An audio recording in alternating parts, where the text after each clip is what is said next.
Docteur Samuel Simra, bonjour. Bonjour. Médecin formateur, médecin conseil, médecin urgentiste, attaché et praticien aux urgences du SMUR, c'est-à-dire le service mobile d'urgence et de réanimation de Menton et Monaco. Vous avez 49 ans, vous rajoutez une corde à votre arc puisque vous avez décidé de devenir Moël. Vous êtes agréé pour pratiquer par l'Association française des Moalim des Alpes-Maritimes. C'est le Rav Shimon Benagou et le Rav Arié El-Fassi qui ont signé. Il n'y a aucun problème comme ça. Dans votre réflexion, justement, pour devenir Moël, la circoncision, c'est un acte médical, chirurgical ou plutôt religieux ? Alors, la Mila, avant tout, c'est quand même un acte religieux. J'ai envie de dire, c'est quand même notre tradition qui nous ordonne de circoncire les enfants mâles au 8e jour. Donc c'est tout d'abord un acte religieux. Ensuite, bien sûr, sur le plan pratique, sur le plan technique, il s'agit aussi d'une opération. C'est une opération chirurgicale. Elle demande une attention, une précision et des règles surtout d'hygiène et en fait, donc, de par ce fait, c'est aussi un acte chirurgical et médical. Les études de médecine sont longues. Pour devenir médecin, il faut compter 9 ans d'études après le bac à l'université pour les généralistes et 10 à 12 ans pour les spécialistes. Justement, docteur Simra, placez-vous cet acte dans une continuité naturelle de vos études ou c'est une spécialité que vous avez étudiée et que vous avez décidé de pratiquer ? Alors en fait, avant tout, je suis bien sûr médecin. J'ai fait mes études à la Pitié-Salpêtrière à Paris et j'ai eu la vocation pour pratiquer de faire les urgences parce que j'avais envie d'être utile, de répondre à une demande et l'utilité que j'ai ressentie à pratiquer les urgences, ça me faisait vibrer, ça me faisait je me trouvais à ma place en réalité. C'est le rôle le plus difficile pour un médecin d'être urgentiste ? En fait, j'avais envie de combattre mes émotions. En fait, c'est pour ça que je me suis lancé dans les urgences, parce que dès que j'avais un patient qui était en difficulté, il y avait mon côté émotionnel qui ressortait, et donc je me suis dit il va falloir t'endurcir, et donc il faut que tu vois les urgences, les pires choses que tu puisses voir, et aider les patients dans ces situations-là. Et donc je me suis lancé dans les urgences avec beaucoup de passion et d'amour, et je le suis encore. Et arrivé à la naissance de mon premier enfant à Paris, à Aron, j'ai ressenti le besoin de faire la circoncision. J'ai vu que c'était un acte qui au départ je trouvais que c'était médical et je me suis dit mais en fait on est dans un contexte religieux et le côté médical a une place. Donc je me suis dit peut-être que ma place en tant que médecin et aussi au sein de la communauté c'est de faire des milotes. Donc je me suis renseigné, j'ai été voir le docteur... C'est ce cheminement de pensée qui vous a fait bifurquer, si je peux... C'est là que j'ai bifurqué, c'est il y a 20 ans. Est-ce que c'est le bon verbe ? C'est bifurquer ou c'est une continuité ? Non. Alors, j'ai commencé à m'intéresser tout d'abord, à m'intéresser à ce que c'est, à quoi ça correspond cet acte. Est-ce que c'est un acte effectivement chirurgical ? Est-ce que c'est un acte religieux ? Là, c'est là votre première question. Donc pour moi au départ c'était un acte purement religieux, mais après je me suis dit que c'est quand même technique et ça demande quand même une habileté, une compétence et ça rejoint un peu mon domaine de compétence initiale. Donc je me suis dit pour moi c'est un peu une continuité, mais à travers ma communauté aussi, à travers la Bible. Est-ce que vous étiez religieux avant ? Non, j'étais pas forcément religieux. Moi, je suis plutôt traditionnaliste. Je suis né d'un père traditionnaliste. J'ai fait quand même mes études à Yavne, à Paris. Le directeur de l'école, c'était Monsieur Picard, qui nous a enseigné énormément la Torah et aussi l'attachement à la terre d'Israël.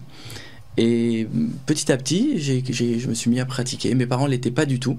Et moi, j'ai commencé à amorcer une pratique régulière et on va dire que j'ai beaucoup progressé depuis ma tendre enfance.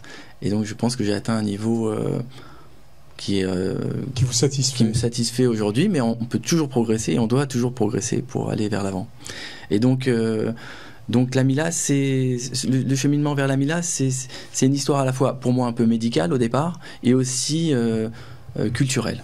Voilà. personnel. Personnel, oui. Et donc j'ai fait la première Mila à mon fils il y a 18 ans à la Place des Vosges, à la synagogue de Place des Vosges. J'étais accompagné du docteur Sion qui m'a guidé et j'ai commencé à beaucoup à m'intéresser à... Avec le rabbin Liché à l'époque? C'était, non, Rabbin Kaufmann. Rabbin Kaufmann. Oui, c'est vrai que le rabbin Liché, je crois que c'était parti un petit peu avant. Voilà, juste avant, ça devait pas être longtemps avant. Dites-moi, je vais revenir dans votre cheminement. Est-ce que vous vous sentez mieux maintenant qu'avant? Le fait d'être rentré dans... J'ai l'impression... Pas dans le droit chemin, mais vous êtes rentré derrière les traces du mes ancêtres. Ouais. Voilà. C'est ce que je dis un peu sur Facebook quand j'ai mis des photos de mes grands-parents, etc. J'ai l'impression, oui, de continuer ce que eux-mêmes m'ont inscrit dans un cheminement.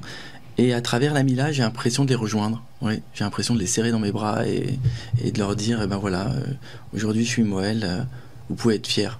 Et moi-même, je sens cette force, je me sens porté par mes ancêtres et j'ai envie de continuer et de faire encore mieux que ce que je faisais encore hier. Dans le Lévitique, il est rappelé qu'après l'accouchement d'une femme, le 8e jour, on circoncit l'enfant. Alors, est-ce qu'il y a une technique générale d'intervention où chaque Moël a sa propre technique, son propre geste, et qu'on a appris sur le tas ou qu'on a appris peut-être en faculté? Alors, il y a une technique qui est quand même bien décrite au niveau halachique. On décrit chaque étape. On va la décrire ensuite. Ah, on va la décrire ensuite.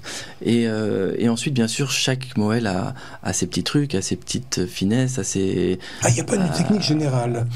Non, chacun va avoir... moi, j'ai suivi, avant d'être Moël, j'ai suivi beaucoup de Moalim. Et ils pratiquaient pas du tout de la même façon. Il y en a qui vont utiliser des pinces. Qu'est-ce qui va changer? Ils vont pas pincer de la même façon. Il y en a qui vont enlever les adhérences. Il y a des adhérences qu'il faut retirer avant la Brit Mila parfois. Donc il y en a qui vont les retirer avant. Il y en a qui, par leur façon de pincer le prépuce, vont retirer les adhérences automatiquement sans avoir à les retirer avant. Et puis au niveau... la différence, elle se fait surtout sur ça, sur le pincement et sur le fait de décoller les adhérences. Et après, la façon dont ils vont utiliser la magaine, le bouclier, parce qu'on utilise un bouclier pour séparer le prépuce du gland, pour bien que le gland soit protégé. Et il y en a qui vont utiliser la magaine plutôt du haut vers le bas, il y en a plutôt dans l'autre sens. Chacun a des variantes. Et c'est pour ça que c'est intéressant de voir plusieurs Moalim avant de commencer, pour avoir une idée toujours plurielle des différents types de prise en charge, et puis ensuite de se faire sa propre technique. Même si la circoncision, qui est un acte religieux important, engage l'avenir du nouveau-né dans la grande famille du judaïsme, de nos jours, on brandit facilement un principe de précaution. Alors justement, vous qui êtes médecin, je mets ça avec des petits points, au cas où il y aurait quelque chose qui se passerait mal. Ça doit être quand même beaucoup plus facile, quand on est médecin, de suivre une certaine procédure. Alors oui, surtout médicale. Médicale. Et thérapeutique. Oui. Alors effectivement, quand on est médecin urgentiste, d'abord on est très prudent, on est très attentif aux petits détails qui pour certains ne seraient pas importants. Déjà bien connaître l'anatomie. Quand on commence à être Moël, il faut connaître l'anatomie parfaitement et surtout la vascularisation. Où se situent les vaisseaux, quelles sont les choses à ne pas couper et quelles sont les mesures de précaution qu'il faut établir avant de pratiquer la Mila. D'abord, il faut observer l'anatomie, il faut voir est-ce qu'il urine normalement, est-ce qu'il a un petit pénis, un grand pénis, est-ce que le pénis il est enfoui. Donc il y a plein de choses à observer sur lesquelles il faut aiguiser un peu sa lucidité. Et puis ensuite, une fois qu'on sait les gestes qu'il faut, enfin une fois qu'on sait aussi les complications, il faut connaître toutes les complications. Il y en a dans la Mila, même si elles sont rares, elles sont nombreuses. Et pour chacune des complications, il faut savoir la parade. Quelle parade, qu'est-ce que je vais effectuer, et puis les différents types. C'est une sorte d'arbre décisionnel. Par exemple, il y a une hémorragie, je vais commencer par comprimer. Ensuite, est-ce que la compression suffit pas? Est-ce qu'il y a un trouble de la coagulation? Est-ce que ça a été vérifié avant la Mila? Là, les Moalim, ils doivent le savoir quand même ceux qui n'ont pas... Alors la plupart des Moalim ne font pas de prise de sang avant la Mila. Il n'y a que les Moalim qui sont rattachés à l'association des Moalim de France qui doivent observer cette charte qui a été établie justement de bonnes pratiques, qui font le prélèvement sanguin avant la Mila. On vérifie bien sûr l'hémostase. Donc là, normalement, on ne doit pas avoir de surprise. Lorsqu'il y a une hémorragie et qu'on a le bilan antérieurement, on sait qu'il n'y a pas de trouble d'hémostase, il n'y a pas de facteur déficient, de facteur de la coagulation. Donc normalement, avec une compression, ça doit suffire. Si ça ne suffit pas, à ce moment-là, il y a d'autres techniques qui sont à envisager, par exemple de faire un point en X sur l'artériole qui saigne pour pouvoir arrêter le saignement. Donc tout ça, c'est des choses que les moalim doivent apprendre, doivent connaître, et pour pouvoir éviter les complications. Et donc le fait d'être médecin, c'est vrai que c'est plus facile. C'est plus facile pour nous. 8 jours sont obligatoires. Est-ce qu'il y a des cas où la Brit Mila peut être repoussée ? Alors oui, bien sûr. Alors on dit que la Mila, elle doit se faire au 8e jour. Effectivement, mais dans certaines conditions, et dans la religion juive, la vie prévaut, c'est-à-dire la santé du bébé, c'est la chose la plus importante, bien évidemment. Et donc si le bébé a un problème de santé, que ça soit la jaunisse, ou que ça soit une autre problématique de la fièvre, ou qu'il n'a pas atteint un poids suffisant, à ce moment-là, la Mila doit être reportée. Et lorsqu'on reporte la mitzvah, on n'est pas obligé de le faire le plus tôt possible. C'est-à-dire qu'en général, on attend que le bébé guérisse, et ensuite, on compte à peu près 7 à 8 jours, et on fixe la date de la Mila ensuite. Est-ce qu'il y a des cas où l'enfant peut être exempté de circoncision ? Alors, de façon médicale, oui, il peut être exempté d'une circoncision si par exemple il naît circoncis, ça arrive.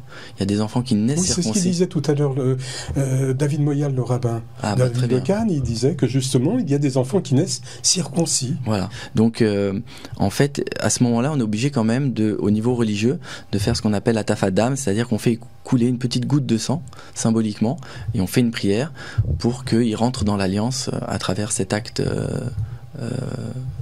religieux. Et symbolique. Voilà. Alors je vais vous énoncer les grands principes de la Brit Mila et puis je vais vous demander de me les commenter. Oui. Alors tout d'abord, ce qu'on appelle la Mila proprement dite.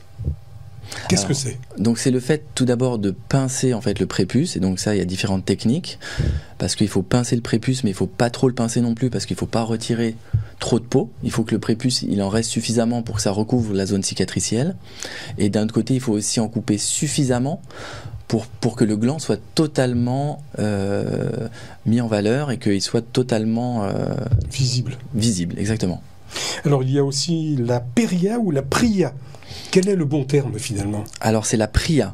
En fait la pria c'est la partie on va dire du prépuce, c'est une muqueuse, c'est un feuillet très très fin qui est accolé sur le gland, qu'on ne voit pas lorsque le prépuce recouvre le gland, et donc quand on a retiré la partie du prépuce, on va dire externe, en fait c'est comme un col roulé en réalité, il y a une partie qui colle, c'est comme si vous montiez votre col roulé au niveau de vos cheveux, donc il y a une partie qui vous colle au visage, c'est cette muqueuse là qu'on va retirer quand on fait la pria. Et donc en fait, la plupart du temps la pria elle se fait avec les ongles, c'est difficile, enfin traditionnellement, on peut aussi utiliser des ciseaux, certains utilisent des ciseaux, mais d'après en tout cas ce qui se fait le plus souvent, c'est avec des ongles qui sont bien sûr bien désinfectés, bien nettoyés auparavant, et à ce moment-là, c'est comme une peau qu'on a sur un raisin, c'est aussi fin que ça, on va retirer cette peau délicatement et on va la rabattre sur la zone cicatricielle, ça fait une sorte d'autogreffe naturelle, ce qui permet à la cicatrisation d'être beaucoup plus rapide. La métitsa. Métitsa qu'on ne pratique plus, du moins chez... Alors la métitsa à la bouche, effectivement. Uniquement chez les orthodoxes que ça se pratique encore. Voilà, il y a une très grande polémique sur la métitsa et c'est pour ça que l'association des Moalim de France a pris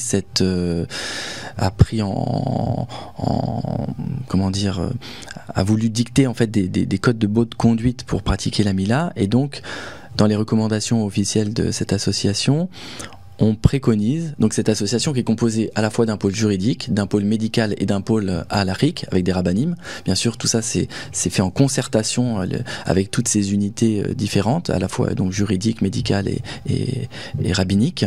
Et donc ensemble, ils ont établi des règles de bonne conduite, et une des règles fondamentales, c'est que cette métitsa ne soit pas pratiquée à la bouche. C'est très important. Et pourquoi ? Alors d'abord, qu'est-ce que c'est que la métitsa ? Parce que là, on a dit que ça se faisait, certains le faisaient à la bouche. En fait, c'est ce qu'on appelle une aspiration.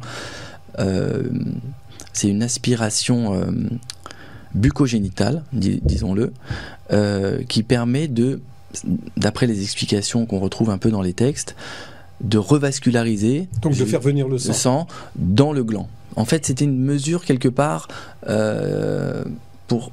moi j'ai l'impression que c'est ça, c'est pas écrit vraiment de cette façon-là, mais c'est pour éviter la nécrose du gland. C'est-à-dire que le fait que le gland ne puisse être non vascularisé suite à l'amila. Donc on aspire le sang des profondeurs pour le faire remonter vers le gland. Ça, c'est une première chose. La deuxième chose, l'intérêt de cette Metsitsa à l'époque, je pense, c'était de retirer les caillots de sang, parce que les caillots de sang, ça entretient le saignement. Et donc d'ailleurs, un Moël qui ne pratiquait pas la Metsitsa était considéré comme ne pouvant pas appartenir à ce corpus. Il était retiré, il n'avait pas son examen. Un Moël qui ne fait pas la Metsitsa. Maintenant, on le fait. Alors maintenant, on le fait plus à la bouche, puisqu'on s'est aperçu qu'effectivement, c'était source d'infection. Il y a eu beaucoup de cas aux États-Unis de méningo-encéphalite herpétique avec des enfants qui ont eu des séquelles gravissimes, certains même qui sont morts. Et donc, du coup, on a retiré cette pratique-là, mais on l'a fait désormais avec une seringue stérile. Et donc, il n'y a pas de contact de la bouche avec le pénis de l'enfant. Ça se fait à travers... Il y a une aspiration, mais à travers un tube. À travers un tube stérile, et la bouche n'est pas en contact, ni la salive, avec la partie, on va dire, cicatricielle de la bride. Et ensuite, on arrive pratiquement à la fin, c'est la Havicha. Alors la Havicha, donc c'est la pose du pansement, le fait qu'il faut... D'abord, il faut être très rapide. Quand on fait une mila, c'est très important d'avoir une bonne dextérité, d'être très précis, mais aussi d'être très rapide. Parce qu'en fait, ça va participer à l'analgésie du nourrisson. Le fait que le bébé soit dans de bonnes conditions, ça c'est très important. Chaque moalim doit s'attarder aussi au fait que le bébé ne doit pas souffrir du tout. On doit mettre tout en place pour que le bébé soit confortable, quasiment presque comme à l'hôpital, mais avec des mesures très simples. Il suffit de donner un peu de Doliprane avant, de faire sucer un sérum glucosé, parce que le glucose entraîne une sécrétion de morphine chez le nourrisson de façon, on va dire, naturelle, c'est de l'endomorphine. Et puis, on va mettre un pansement avec un anesthésiant dessus pour bien endormir la zone et pour permettre au bébé de quasiment rien sentir. Et le fait d'être très rapide, donc même quand on pose le pansement, on est très rapide, on est à la fois très précis, c'est un pansement donc avec un analgésiant, donc ça provoque, ça endort totalement le pénis, et en même temps, il est un tout petit peu compressif, et c'est pour ça que d'ailleurs qu'après la mila, il faut surveiller la diurèse du nourrisson. Ensuite vient la baraka rishona. Alors, la visite de contrôle, oui, c'est très important. Tout moalim qui pratique une circoncision, qu'elle soit rituelle ou non, doit surveiller et faire d'abord rester sur place 1 heure à 2 heures pour vérifier que le pansement est bien en place, qu'il n'y a pas de saignement, parce que là, une des premières complications, c'est le saignement. Une fois que le pansement est en place, au bout d'1 à 2 heures, a priori, ça ne devrait pas bouger les heures qui suivent. La visite de contrôle, elle se fait soit le soir même. Moi, je suis plutôt d'avis d'enlever le pansement le plus rapidement possible. Donc le soir même, en général 4 à 5 heures après la mila. Ça cicatrise déjà. Alors en fait, c'est pas cicatrisé. Enfin, coaguler la mais c'est voilà, on a passé, on va dire, le cap de la coagulation primaire. Donc du coup, on peut retirer le pansement normalement sans risque de saignement.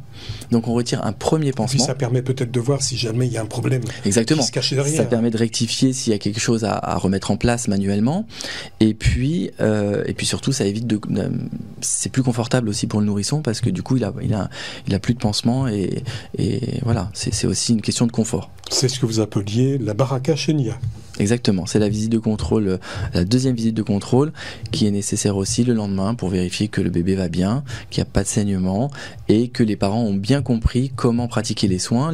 Les soins sont assez simples finalement, c'est de la vaseline avec une compresse par-dessus, ça fait une sorte d'auto-pansement qui va protéger le gland, qui va protéger la zone cicatricielle, ce qui fait que quand le bébé va uriner, ça va pas du tout brûler, il sera pas gêné. Et donc on met de la vaseline alors moi je préconise 1 mois, parce qu'en fait il faut bien protéger le méa urinaire aussi, parce qu'il y a des complications qui arrivent parfois assez souvent, c'est ce qu'on appelle des sténoses du méa urinaire, c'est-à-dire que la partie d'où sortent les urines se rétrécit parce qu'il a été irrité par la couche. Le contact du gland avec la couche a irrité en fait ce méa urinaire. Pour éviter cela, on met de la vaseline pendant 1 mois sur le gland avec la compresse, et ça évite cette complication. Les enfants ont des réactions... Chaque enfant a une réaction particulière. Il y a des enfants qui réagissent avec un petit cri, d'autres finalement qui continuent à dormir. Est-ce que tous les enfants réagissent d'une autre manière ? Est-ce que ça leur fait mal ? Alors, je me souviens plus, moi. Alors oui, effectivement, heureusement. Le bébé n'a aucune mémorisation de cet événement, puisqu'on est très tôt au 8e jour. La mémoire, elle est pas encore active pour ce qui est des événements un peu comme ça, chirurgicaux. Mais De toute façon, un Moël... Alors après, chaque Moël, vous me disiez, est-ce que tous les Moëls pratiquent de la même façon? Moi, je suis sur un groupe de Moalim israéliens que je suis pour voir un peu ce qu'ils partagent. Et j'ai vu une Mila faite par un Moël israélien. Bon, le bébé, il a pleuré beaucoup, je trouve, et c'était pas sa priorité. Je voyais bien que la priorité du Moalim, quand il a fait la circoncision, c'était pas du tout l'analgésie. Donc c'est bien de choisir aussi un Moël qui est attentionné et qui fait attention à cet aspect important pour moi quand même si le bébé n'a pas une mémorisation de cet événement, c'est important quand même que ça se passe bien. Et pour ça, on utilise toutes ces techniques de succion, de sérum qu'on va donner un peu avant pour le calmer. Le fait que si la maman elle allait aussi, c'est très important une fois que la circoncision a eu lieu, qu'elle s'est faite rapidement. Le but aussi, c'est d'être très rapide, encore une fois, pour que le bébé il ait quasiment pas le temps de souffrir. On donne le bébé ensuite à la maman pour que l'odeur de la maman, l'allaitement, tout ça, c'est un effet antalgique. Ça le rassure et voilà. Après l'acte, l'enfant est engagé dans l'alliance, mais aussi sa descendance dans les générations futures. Il saura procéder à une bénédiction durant laquelle l'enfant recevra son prénom hébraïque. La famille lui souhaitera de grandir en juif et de transmettre un jour, à son tour, à ses enfants sa foi. Exactement. Je recevais ce matin tout d'abord David Moyal, le rabbin de la ville de Cannes, qui nous a expliqué le contexte halachique, c'est-à-dire de la loi juive à propos de la Brit Mila, et puis le docteur Samuel Simcha, médecin urgentiste et Moël sur les Alpes-Maritimes et qu'on peut joindre bien sûr assez facilement. Merci docteur Samuel Simcha, merci de nous avoir fait partager vos connaissances. C'était un plaisir, c'est moi qui vous remercie et je voulais vous dire que je me déplace aussi sur toute la France, je fais des milotes aussi à Paris, à Lyon, à Marseille.